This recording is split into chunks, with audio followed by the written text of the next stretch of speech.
Hey everybody, Nick here, and today we're going to do a little bit of disassembly-ish and maintenance of this little guy. This right here is the CRKT Cricket Fulcrum 2.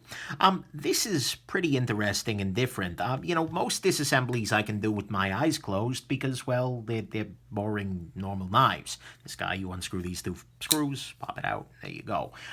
Frame locks are really common. I'm used to them. This is a little unusual. Watch this. In order to open this knife, you apply pressure in this direction here. Pop. And so the blade starts to fly open. And then to go the rest of the way, you pinch the blade shut. And then it pops with the liner lock over here. So this is not your usual knife.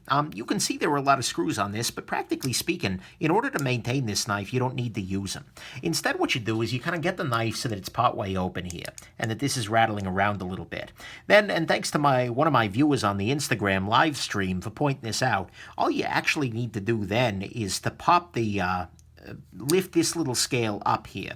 So you're basically lifting this little you can see there's a rim around this pin here. You're lifting this scale off of the top of that pin, which allows the whole thing to rotate out of your way. At this point, you can actually access everything you could possibly need to during a disassembly without actually ever unscrewing anything. And get to this little area, which is where the knife itself, this is what's controlling the open and closing motion of the knife. So there's that here. And so we can actually kind of clean that off. Wipe it off a little bit here. The grease. Get in there with a little Q-tip here. And just add the right grease in back later. So there you go. That's good. Then on the other side here, what we've got is a... I don't even know what the heck to call this. This is a neat design, absolutely 100%. It's a comma design, not like the thing that you have in a letter, but like this guy's name, comma. But anyways, I can't believe I had to distinguish that. Yeah, the joys of speaking an Isles dialect. Sorry about that. Moving along there. So the only things you really need to access are this little pin here, this little course, and then if we look underneath here, we can see that there is a phosphor bronze washer underneath all that right in here, and that if we apply a little lubrication to that, we'll be A-okay. The rest doesn't need to come apart, and that's actually a good thing because all of this is Loctited shut. This is a clip that unfortunately cannot be relocated. This is a tipped out only knife, which is a demerit for me at least. Maybe a joy for some. But, yeah, so let's go ahead and clean as best we can here. I bet that on the other side of this blade there is a screw, probably, that goes right into this. It'd be nice to service it. It'd be nice to be able to lift this guy off, but you know what? It doesn't really need to do. We don't need that. So what I'm going to do here is just pour a little bit of booze through here. You could do this with running water under a dishwasher, under a sink, although technically a sink is a dishwasher in some ways.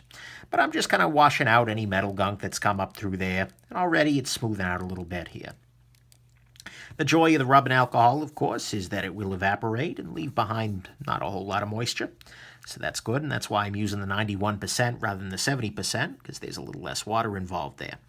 So that's cleared out now. The other thing I'll highlight is that this design has a little bit of inherent blade play to it. That's not great, but it is what it is. If you're going to have a weird design like this, you're going to have some trouble with it. It may be that down the road I would need to actually use a soldering iron to remove the Loctite on this and access the pivot screw to tighten this down. But today I don't need to, and so I'm not going to fight that. Soft screws plus red Loctite is a bad thing. Or at least it's a dangerous game. So again, just washing this through a little bit here. My goal, of course, is just to clear out any gunk that's up inside here. There's also going to be gunk up inside this area here. I gotta say, I respect CRKT very much for bringing... See, when I respect them, I call them CRKT. When they're cutting corners, I cut corners, and they're cricket. But anyways, I respect them very much for bringing this knife to market, because this is weird as heck. It's completely unlike anything else I've seen in the knife world, at least production knife world. And you know what? That's great. I love very much when companies are willing to do crazy things. Just a second here. And this is absolutely a crazy thing. But you know what? It's crazy like a fox. That's a English idiom saying it's crazy, but it's a good thing. So I was using some canned air there and just blew out this little pivot area to try and get some of the gunk and junk out of there. And you see as I do this from different angles, there's a kind of an upwelling of crap inside here. An upwelling of crap. You know, that could be a decent memoir title for me in some areas of my life. I'm sorry to say. Anyways, there's an upwelling of stuff that comes up out of there. And that's generally a good sign. It means you're getting rid of some of these things. It's a free dropper now. That's nice. Blade play might be a little stronger, but it might actually be minimized by having this little point of control up here. Okay, so we're good to go there. I'll go ahead and blow this area out as well, see if there's anything. Yeah, it's just kind of knocking some of the extra grease out of there. I think we're pretty much good to reassemble this guy. You can see here that, oh wow, check that out. This is some sort of a glue. I don't even think that's thread locker. I think that's just freaking glue. And that's why I can't unscrew any of these things anyways, but a little bit of it oversprayed and it's not coming loose. So, not going to fight it again. Next step here is going to be to use some oil. This is one of the cases, so, you know, I always use nano oil in my disassemblies because I like it. It works well. Best lubrication I've found for a knife, but not by a huge margin. But this is one of the few cases where I want to use the lightweight, the 5-weight CLP thing. You could definitely get away with 10-weight, 85 would be pushing it. But still, because this is in this very thin formulation, it's very good at penetrating into areas. So if I put a nice big dollop right here on the pivot, I have a better than normal chance that it's actually going to penetrate down into there and get into the area I need it to. And in fact, already it's smoothing out a little bit. This whole thing is feeling a lot smoother. So that's good. So that's now lubricated on the inside there. Wow, you can see it's working out a bunch of crud as I'm doing this.